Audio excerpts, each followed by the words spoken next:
Let's talk about a movie called The Great Gilly Hopkins. This is a movie about a young foster girl who gets taken into a foster house by Kathy Bates and has a lot of trouble fitting in. We get the impression that Gilly has always had trouble fitting in, but once she gets to Kathy Bates' house and makes friends with Kathy Bates, makes friends with her blind neighbor, and makes friends with the other young boy who's living there, who's a young man who's on the spectrum, and she helps him get out of his shell. Gilly herself starts to open up her heart and starts to find a home. Glenn Close shows up late into the movie as Gilly's biological grandmother who wants to adopt Gilly, and then even later in the movie we meet Gilly's actual mom, who is played by Julia Stiles in a first off, real happy to see Julia Stiles again. That's an actress who I feel like has kind of unfairly ended up in movie jail and isn't getting the amount of work she should anymore. Great to see her again. A little sad to see her in a real two-dimensional role as a mom who does not care about her kid. This whole movie it's okay, but I think it falls flat because of a lot of cliches and a lot of wooden and cardboard characterization and acting. Still, it's a nice enough story. A good movie, I think, probably for the whole family. Some nice performances, some nice lessons. 2.5 stars.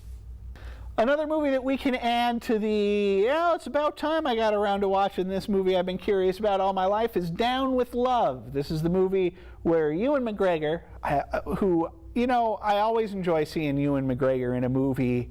I think he's a charming actor who he does get a lot of work. He doesn't get a lot of good work. He's a better actor than the material he usually ends up with.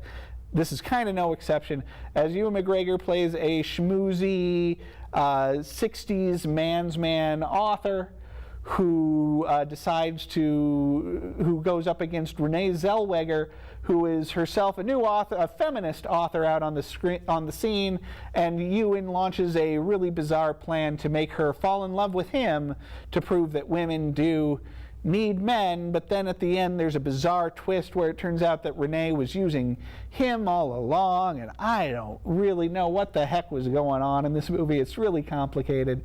David Hyde Pierce is Ewan McGregor's friend. The always terrific Sarah Paulson is Rene Zellweger's friend.